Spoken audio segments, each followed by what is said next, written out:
Hello ਪਿਆਰੇ ਬੱਚਿਓ, ਸਾਰਿਆਂ ਨੂੰ ਸਤਿ ਸ਼੍ਰੀ ਅਕਾਲ। ਜਮਾਤ ਤੀਸਰੀ ਦੇ ਸਾਰੇ ਵਿਦਿਆਰਥੀਆਂ ਦਾ ਬਹੁਤ ਬਹੁਤ ਸਵਾਗਤ ਹੈ। ਤੁਹਾਡੇ ਮਾਤਾ ਪਿਤਾ ਅਤੇ ਭੈਣ ਭਰਾ ਉਹਨਾਂ ਦਾ ਵੀ ਬਹੁਤ ਤਹਿ ਦਿਲੋਂ ਸਵਾਗਤ ਕਰਦਾ ਹਾਂ। ਅਤੇ ਮੇਰੇ ਬਹੁਤ ਹੀ ਸਤਿਕਾਰਯੋਗ ਅਧਿਆਪਕ ਸਾਥੀ ਜਿਨ੍ਹਾਂ ਦੀ ਅੱਤ ਅਤੇ ਅਕਹਿ ਮਿਹਨਤ ਜਿਹੜੀ ਹੈ ਉਸ ਨੂੰ ਮੈਂ ਸਲਾਮ ਕਰਦਾ ਹਾਂ।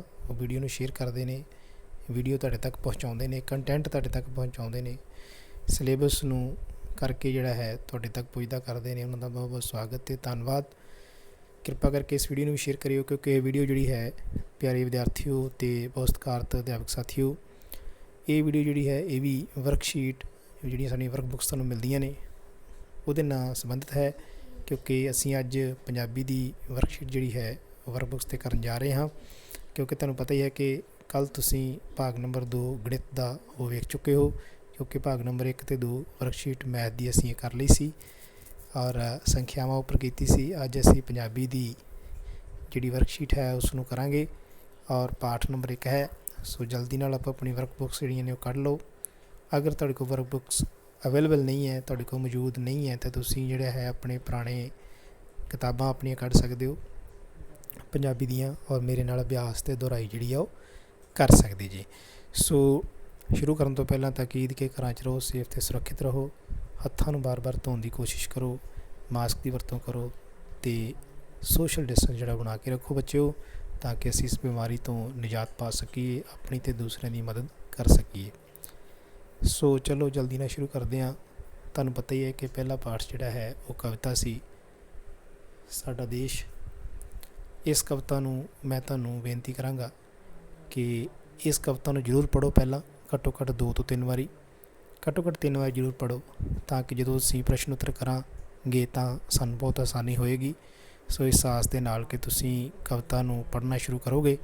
ਸੋ ਮੈਂ ਕਹਿੰਦਾ ਕਿ ਤੁਸੀਂ ਵੀਡੀਓ ਨੂੰ ਪਾਜ਼ ਕਰੋ ਇੱਥੇ ਅਤੇ ਕਵਿਤਾ ਨੂੰ 2 ਤੋਂ 3 ਵਾਰੀ ਪਹਿਲਾਂ ਪੜ੍ਹੋ, ਫਿਰ ਅੱਗੇ ਚੱਲਦੇ ਹਾਂ। ਸੋ ਚਲੋ, ਮੈਨੂੰ ਆਸ ਹੈ ਕਿ ਤੁਸੀਂ ਕਵਿਤਾ ਪੜ੍ਹ ਲਈ ਹੋਏਗੀ। ਕਵਿਤਾ ਪੜ੍ਹਨ ਤੋਂ ਬਾਅਦ ਆਓ ਆਪਾਂ ਇਸ 'ਤੇ ਪ੍ਰਸ਼ਨ ਉੱਤਰ ਜਿਹੜੇ ਹੈ ਵਰਕਸ਼ੀਟ ਨੰਬਰ 1 ਪੰਜਾਬੀ ਜਮਾਤ ਤੀਸਰੀ ਆਰੰਭ ਕਰਦੇ ਹਾਂ। ਪਹਿਲਾ ਪ੍ਰਸ਼ਨ ਹੈ ਬੇਟੇ, ਸ਼ੁਰੂ ਕਰਦੇ ਹਾਂ। ਸਾਡੇ ਦੇਸ਼ ਦਾ ਕੀ ਨਾਮ ਹੈ? ਸੋ ਹਰੇਕ ਬੱਚੇ ਨੂੰ ਪਤਾ ਹੈ ਕਿ ਸਾਡੇ ਦੇਸ਼ ਦਾ ਨਾਂ ਕੀ ਹੈ। ਦੱਸੋ ਫਿਰ ਕੀ ਹੈ ਸਾਡੇ ਦੇਸ਼ ਦਾ ਨਾਂ? ਕੀ ਉਹ ਭਾਰਤ ਹੈ, ਪਾਕਿਸਤਾਨ ਹੈ, ਚੀਨ ਹੈ ਕਿ ਪੰਜਾਬ ਹੈ? ਸੋ ਸਾਡੇ ਦੇਸ਼ ਦਾ ਨਾਂ ਜਿਹੜਾ ਬੱਚਿਓ ਉਹ ਸਾਰਿਆਂ ਨੂੰ ਪਤਾ ਹੈ, ਅਸੀਂ ਟਿਕ ਲਾਵਾਂਗੇ ਭਾਰਤ ਹੈ। ਠੀਕ ਹੈ ਬੱਚੇ। ਅਗਲਾ ਪ੍ਰਸ਼ਨ ਹੈ ਪ੍ਰਸ਼ਨ ਨੰਬਰ 2, ਮੇਰੇ ਦੇਸ਼ ਦੇ ਖੇਤ ਕਿਹੋ ਜਿਹੇ ਹਨ? ਮੇਰੇ ਦੇਸ਼ ਦੇ ਖੇਤ ਕਿਹੋ ਜਿਹੇ ਹਨ? ਨੀਲੇ, ਪੀਲੇ, ਹਰੇ ਕਿ ਲਾਲ? ਬੇਟਾ ਤੇ ਸਾਰਿਆਂ ਨੂੰ ਪਤਾ ਹੈ ਕਿ ਖੇਤ ਜਿਹੜੇ ਆ ਉਹ ਹਰੇ ਹੁੰਦੇ ਆ, ਨਾ ਨੀਲੇ ਹੁੰਦੇ, ਨਾ ਪੀਲੇ ਹੁੰਦੇ, ਨਾ ਲਾਲ ਹੁੰਦੇ ਆ। ਸੋ ਅਸੀਂ ਬਿਨਾਂ ਕੋਈ ਸੋਚੇ ਇਸ ਦਾ ਉੱਤਰ ਲਗਾ ਸਕਦੇ ਹਾਂ ਕਿ ਖੇਤ ਜਿਹੜੇ ਨੇ ਉਹ ਹਰੇ ਨੇ, ਹਰੇ ਨੇ। ਠੀਕ ਹੈ ਬੇਟਾ, ਤੁਹਾਡਾ ਦਿਮਾਗ ਸਹੀ ਆ। ਸੋ ਬੇਟੇ ਇਸ ਦਾ ਆਨਸਰ ਹੈ ਹਰੇ। ਸੋ ਆਪਾਂ ਹਰੇ 'ਤੇ ਟਿਕ ਲਗਾਵਾਂਗੇ। ਪ੍ਰਸ਼ਨ ਨੰਬਰ 3 ਹੈ, ਹਰੇ ਭਰੇ ਖੇਤਾਂ ਦਾ ਕੀ ਅਰਥ ਹੈ? ਖੇਤਾਂ ਨੂੰ ਹਰਾ ਰੰਗ ਕੀਤਾ ਹੋਇਆ ਹੈ, ਖੇਤ ਹਰੀਆਂ ਫਸਲਾਂ ਨਾਲ ਭਰੇ ਹੋਏ ਹਨ, ਖੇਤ ਹਰੀਆਂ ਫਸਲਾਂ ਤੋਂ ਖਾਲੀ ਹਨ, ਜਾਂ ਖੇਤ ਹਰੀਆਂ ਬੋਰੀਆਂ ਨਾਲ ਭਰੇ ਹੋਏ ਹਨ। ਸੋ ਬੇਟਾ ਹਰੇ ਭਰੇ ਖੇਤ ਦਾ ਮਤਲਬ ਹੁੰਦਾ ਹੈ, ਅਸੀਂ ਕਵਿਤਾ ਵਿੱਚ ਪੜ੍ਹਿਆ ਸੀ ਕਿ ਹਰੇ ਭਰੇ ਮਤਲਬ ਹਰਿਆਲੀ ਨਾਲ ਭਰੇ ਹੋਏ, ਮਤਲਬ ਕਿ ਫਸਲਾਂ ਨਾਲ ਜਿਹੜੇ ਆ ਉਹ ਭਰੇ ਹੋਏ ਖੇਤ ਨੇ। ਸੋ ਇਹਦਾ ਉੱਤਰ ਆਪਾਂ ਲਗਾਵਾਂਗੇ ਕਿ ਖੇਤ ਹਰੀਆਂ ਫਸਲਾਂ ਨਾਲ ਭਰੇ ਹੋਏ ਹਨ। ਪ੍ਰਸ਼ਨ ਨੰਬਰ 4, ਹੇਠ ਲਿਖਿਆਂ ਵਿੱਚੋਂ ਨਦੀ ਕਿਹੜੀ ਹੈ?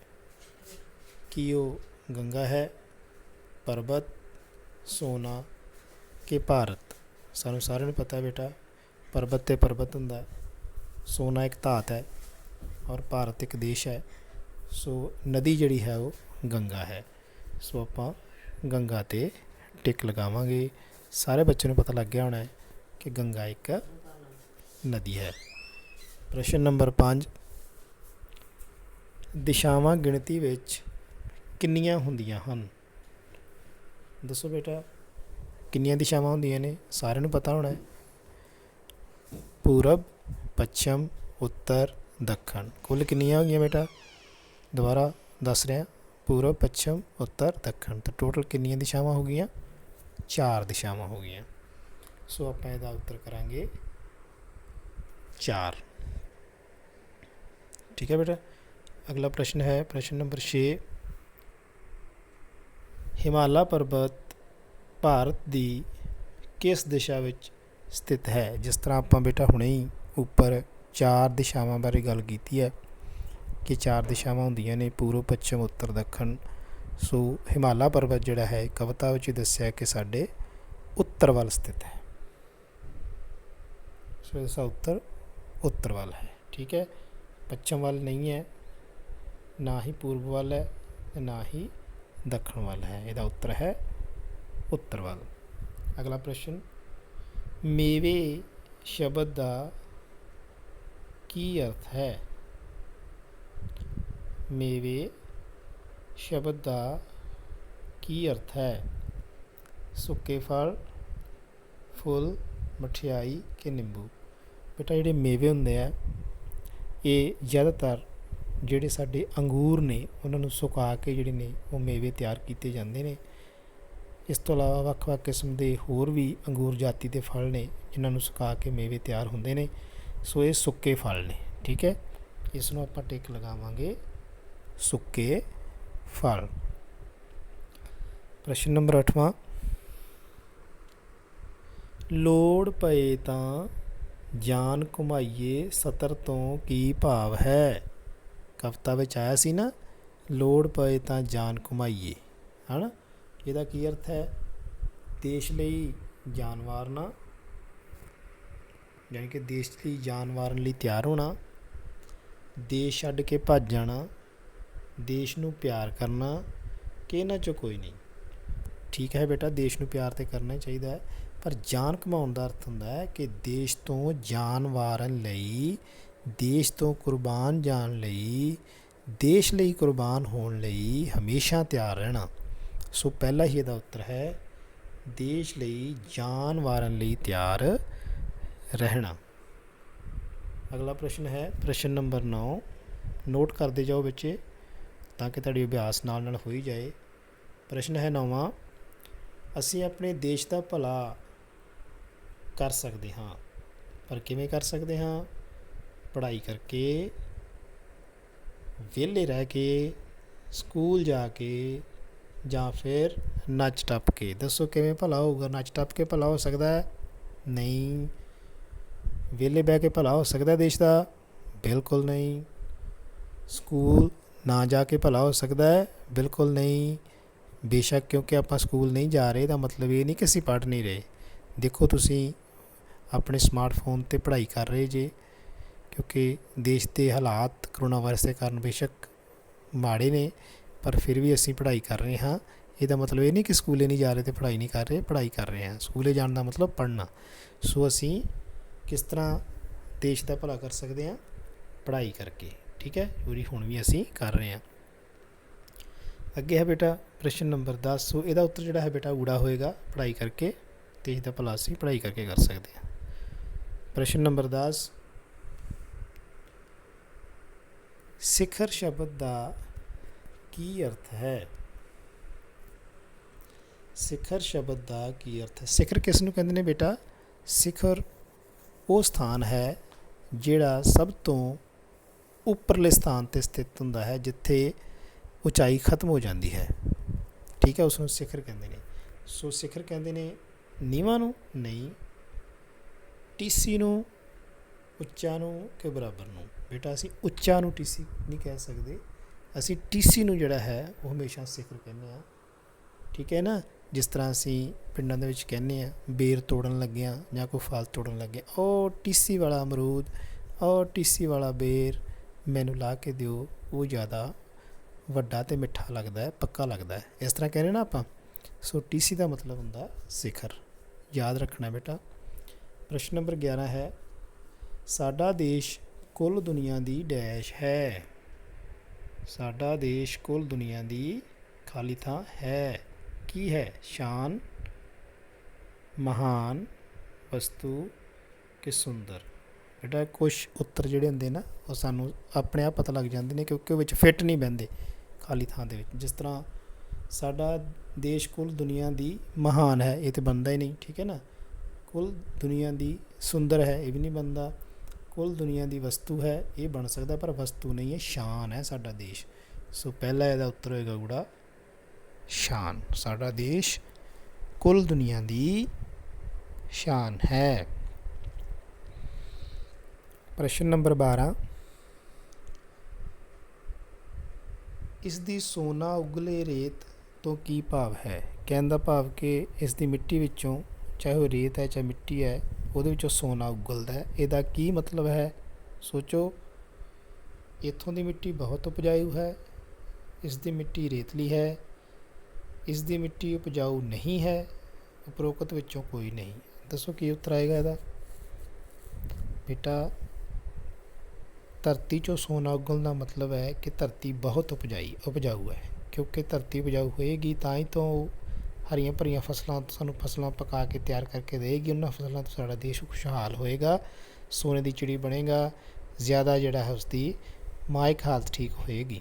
ਸੋ ਇਸ ਦਾ ਮਤਲਬ ਇਹ ਹੈ ਕਿ ਸਾਡਾ ਦੇਸ਼ ਜਿਹੜਾ ਹੈ, ਇਸ ਦੀ ਮਿੱਟੀ ਬਹੁਤ ਉਪਜਾਊ ਹੈ। ਸੋਨਾ ਉਗਲਣ ਦਾ ਮਤਲਬ ਮਿੱਟੀ ਦਾ ਸੋਨਾ ਉਗਲਣ ਦਾ ਮਤਲਬ ਇਹੀ ਹੋਇਆ ਕਿ ਇਸ ਦੀ ਮਿੱਟੀ ਬਹੁਤ ਉਪਜਾਊ ਹੈ। ਸੋ ਇਹਦਾ ਉੱਤਰ ਊੜਾ ਹੋਏਗਾ। ਸਾਰੇ ਬੱਚੇ ਨੋਟ ਕਰ ਲਓ। ਪ੍ਰਸ਼ਨ ਨੰਬਰ 13,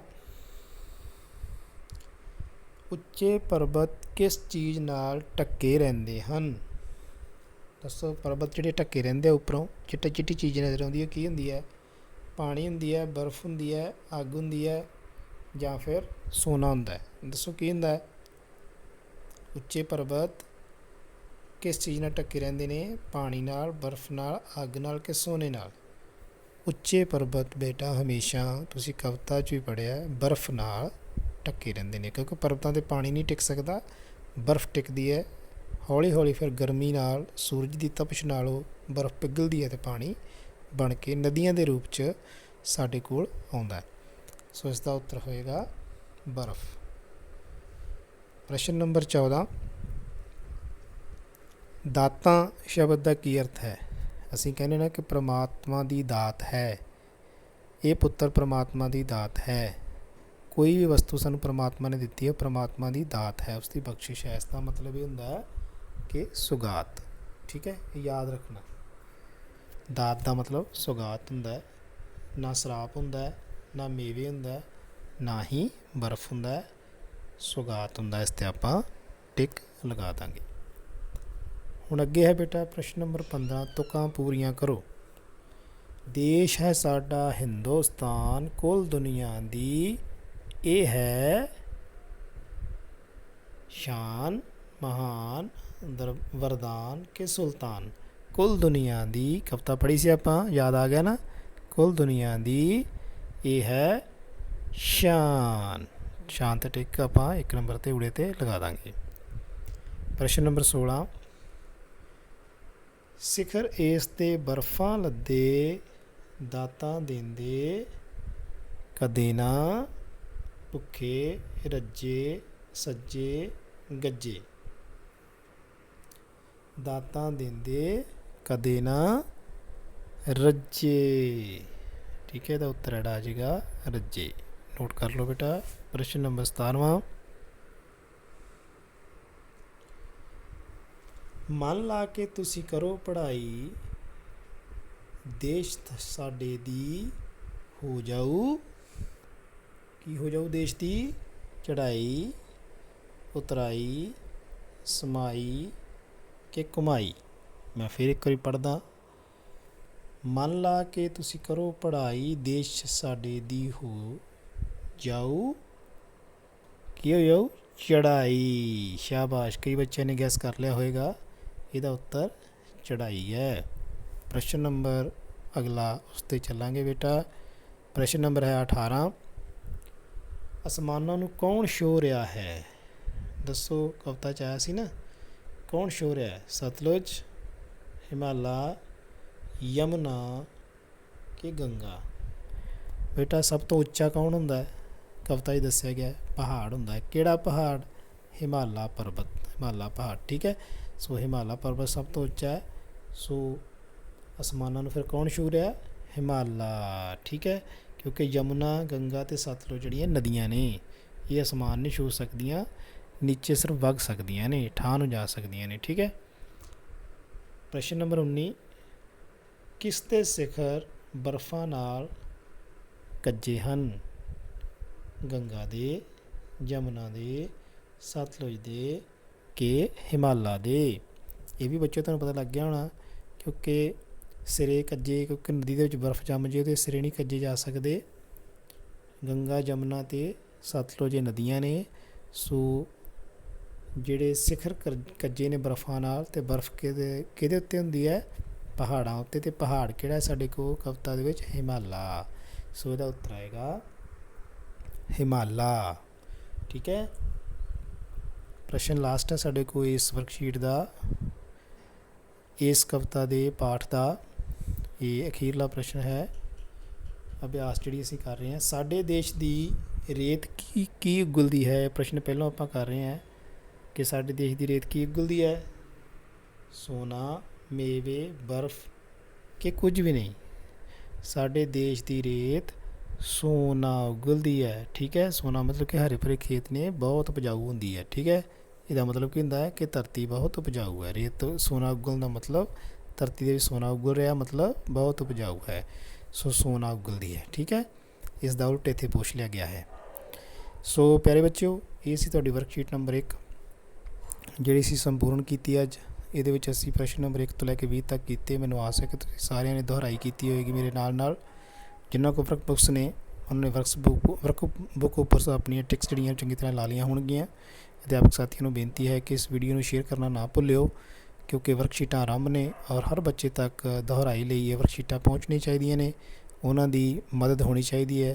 ਔਰ ਬੱਚੇ ਜਿਹੜੇ ਲਗਾਤਾਰ ਸਾਡੇ ਨਾਲ ਜੁੜ ਰਹੇ ਨੇ, ਸਿੱਖਿਆ ਵਿਭਾਗ ਦੀਆਂ ਹਦਾਇਤਾਂ ਅਨੁਸਾਰ ਅਸੀਂ ਕੰਮ ਕਰਵਾ ਰਹੇ ਹਾਂ ਔਰ ਇਹਨਾਂ ਬੱਚਿਆਂ ਤੱਕ ਪੁੱਜਦਾ ਕਰ ਰਹੇ ਹਾਂ। ਸਾਡੀ ਡਿਊਟੀ ਵੀ ਹੈ, ਸਾਡਾ ਨੈਤਿਕ ਫਰਜ਼ ਵੀ ਹੈ ਔਰ ਸਮੇਂ ਦੀ ਮੰਗ ਵੀ ਹੈ, ਤਾਂ ਕਿ ਬੱਚੇ ਲਗਾਤਾਰ ਜੁੜੇ ਰਹਿਣ। ਔਰ ਪਾਸ ਟ੍ਰੇਨਿੰਗ 2 ਜਿਹੜੀ ਅਕਤੂਬਰ 'ਚ ਆਪਾਂ ਬੱਚਿਆਂ ਕੋਲ ਟੈਸਟ ਦੇ ਰੂਪ 'ਚ ਲੈਣੀ ਹੈ, ਤਿਆਰੀ ਕਰਾਉਣੀ ਹੈ, ਉਹ ਅਸੀਂ ਲਗਾਤਾਰ ਕਰਵਾ ਰਹੇ ਹਾਂ। ਸਿੱਖਿਆ ਵਿਭਾਗ ਇਸ ਲਈ ਵਧਾਈ ਦਾ ਪਾਤਰ ਹੈ, ਕਿਉਂਕਿ ਉਹ ਲਗਾਤਾਰ ਬੱਚਿਆਂ ਨਾਲ ਜਿਹੜਾ ਹੈ ਔਰ ਸਾਡੇ ਨਾਲ ਮੋਢੇ ਨਾਲ ਮੋਢਾ ਜੋੜ ਕੇ ਅਸੀਂ ਵੀ ਚੱਲ ਰਹੇ ਹਾਂ, ਸਿੱਖਿਆ ਵਿਭਾਗ ਵੀ ਚੱਲ ਰਿਹਾ, ਤਾਂ ਕਿ ਸਾਡੇ ਮਕਸਦ ਕੰਪਲੀਟ ਹੋ ਸਕਣ। ਅਸੀਂ ਪੂਰਨ ਤੌਰ 'ਤੇ ਜਿਹੜਾ ਹੈ ਬੱਚਿਆਂ ਲਈ ਕੰਮ ਜਿਹੜਾ ਹੈ ਉਸ ਨੂੰ ਕਰਨ ਲਈ ਸਮਰਪਿਤ ਹੋ ਸਕੀਏ।